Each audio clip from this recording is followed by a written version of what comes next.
Dans cette nouvelle vidéo, nous allons parler ensemble des principes clés derrière le classique du développement personnel. C'est THE bouquin. C'est d'ailleurs le premier livre que j'ai eu dans les mains de ce type. Dieu sait combien j'en ai eu après, mais c'est le premier. Ce livre m'a énormément impacté. C'est le best-seller de ce grand monsieur qui est Dale Carnegie, Comment se faire des amis. Bonjour, ici Roger Lannoy, connu pour apporter des solutions simples à ce que beaucoup de gens croient compliqué. J'aime dire que c'est simple quand on fait comme Lannoy. J'ai aussi préparé pour vous un résumé au format PDF de cette vidéo. Vous pouvez télécharger, bien sûr, gratuitement, sur l'icône I qui s'affiche ici en haut à gauche. Vous pouvez aussi trouver le lien en bas dans la description. Ce livre, pour moi, il est très particulier. Je dirais vraiment très particulier, puisque c'était mon premier livre, avant même Napoléon Hill. Ce premier livre, c'est Moïse qui me l'a offert. Et ce livre, pour moi, il a une grande histoire. Parce que ce livre, j'ai appris qu'il faut, pour réussir, c'est important de modéliser, de dupliquer les schémas gagnants. Et Moïse m'a offert ce livre. Ça m'a aidé d'une manière spectaculaire dans mon développement et à pouvoir démarrer mon business à l'époque de marketing de réseau qui était nouveau pour moi, vu que je bossais à la banque et je faisais le marketing de réseau, comme on dit, à temps partiel. Et à l'époque, je n'avais jamais eu ce type de bouquin dans les mains. Je lisais Bob Moran, je lisais SAS, je lisais tous ces polars, des bouquins qui t'apportent dans le fond strictement rien, si ce n'est que passer ton temps à lire, mais ça ne sert pas à nourrir ton esprit. Et j'ai moi-même suivi la manière de faire de mon mentor, de mon coach, mon mentor, appelle comme tu veux, Moïse. Et ce que je faisais, j'allais acheter ces bouquins en livre de poche en Belgique. Je sais plus, à l'époque, ça coûtait une affaire de 40 ou 50 francs, 1 euro. Tu vois, bon, entre-temps, le prix a certainement changé, mais c'était en livre de poche. Eh bien, je les achetais par 100. Je les achetais par 100 et chaque fois qu'il y avait un de mes distributeurs, un des nouveaux, qui avait fait quelque chose de bien, je lui offrais, pas comme ça de la main à la main, je lui offrais en public. Il était tout content de recevoir son premier cadeau dans sa nouvelle activité. Alors, je ne vais pas revenir sur tout le livre, mais simplement sur 5 idées qui ont créé un déclic chez moi et que je me suis appliqué à mettre en pratique dans ma vie. Premier point, ne critiquez pas, ne condamnez pas, ne vous plaignez pas. Ça, c'est parfois très difficile.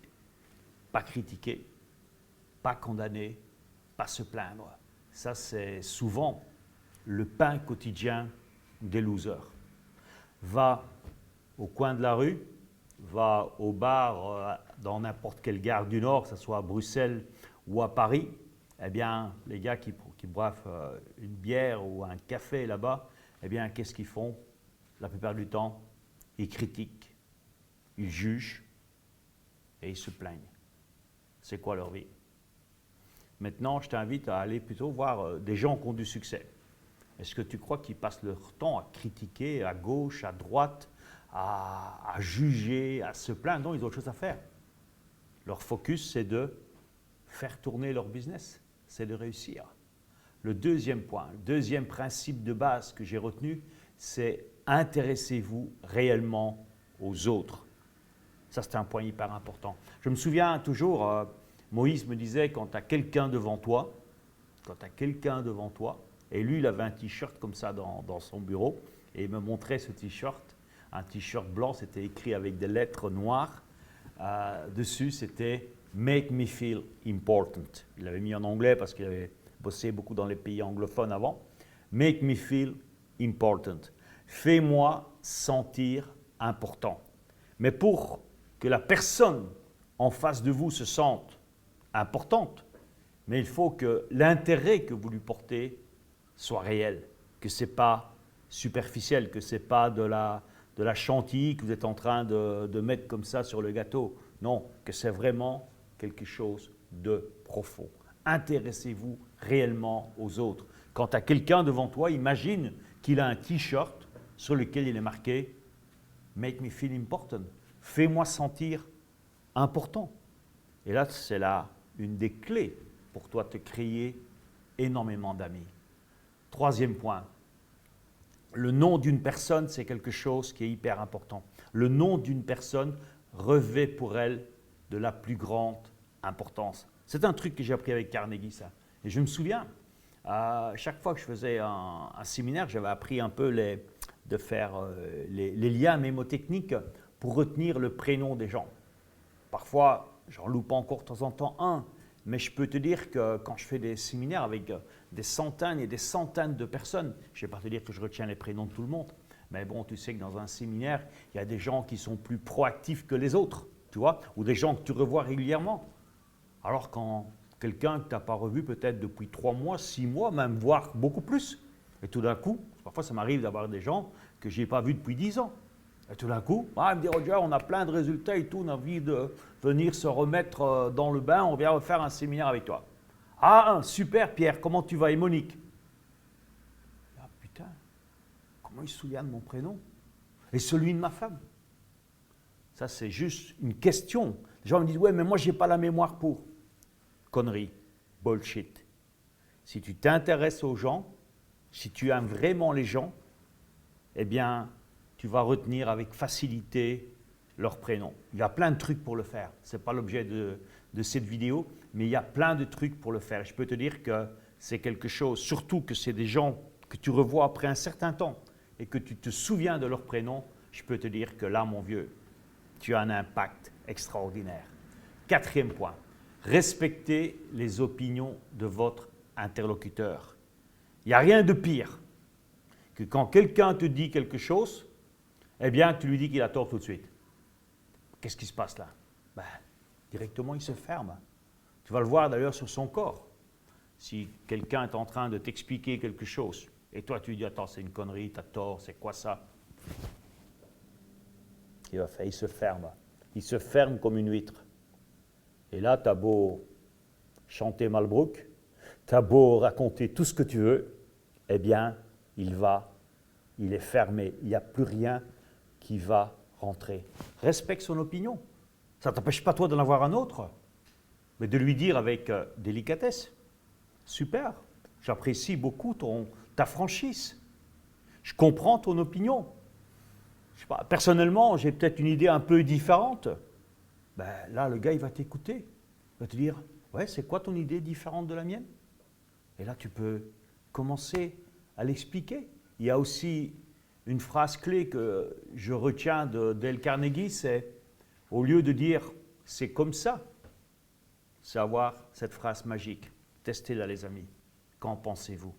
Tu mets ton idée, tu l'écris clairement, simple, sans critiquer, sans juger, comme je t'expliquais avant, sans blâmer, puis tu mets ton idée, et une fois que tu mets en dessous, tu ne dis pas « ça c'est mon idée, je veux absolument qu'elle soit adoptée ».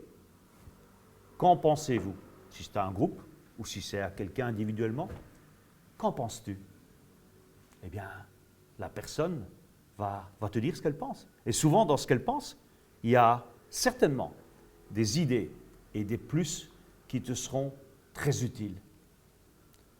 Cinquième point, rendez les autres heureux de faire ce que vous suggérez. C'est important que les gens, quand ils travaillent avec vous, quand vous faites des choses en équipe, eh bien qu'ils prennent plaisir à le faire. Que ce que vous suggérez de faire, c'est quelque chose qui va leur apporter du bien-être, ça va leur donner le sentiment. C'est ça, c'est important. Leur donner le sentiment que ce qu'ils sont en train de faire, c'est utile. Qu'ils ne sont pas en train de perdre leur temps.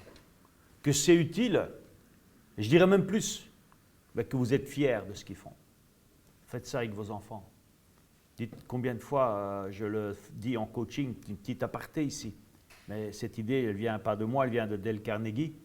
C'est combien de fois j'ai conseillé à des parents de dire, même si ton fils, je me rappelle d'un cas, la maman me disait, mon fils il est hyper difficile, j'arrive pas avec lui à l'école. Louis il s'appelait, je voulais toujours son prénom, Louis. Et j'ai dit, écoute, mais dès que Louis fait quelque chose, même tout petit, de bien, félicite-le. Et dis-lui, tu sais Louis, maman est fière de toi. Et je peux te dire une chose, c'est que même pas une semaine plus tard, j'ai un email de la maman, je crois que c'était Patricia. Tu vois, c'est important de se rappeler les prénoms. J'ai un email de Patricia qui me dit, tu sais Roger, ta méthode, elle marche. Louis, qui était considéré comme un enfant difficile, eh bien, ça devient un régal avec lui. Pensez à dire à vos enfants, aux personnes qui vous sont chères, je suis fier de toi. Alors, je devine que vous avez aimé cette vidéo, sinon vous n'aurez pas été au bout. Alors, pensez comme vous l'avez aimé. Vous avez aimé cette vidéo, laissez un commentaire et abonnez-vous à ma chaîne, ici à côté, en haut à droite. Et pour moi, ça sera un régal de continuer à vous envoyer d'autres livres qui m'ont inspiré dans le but que vous soyez aussi inspirés. Merci à tous.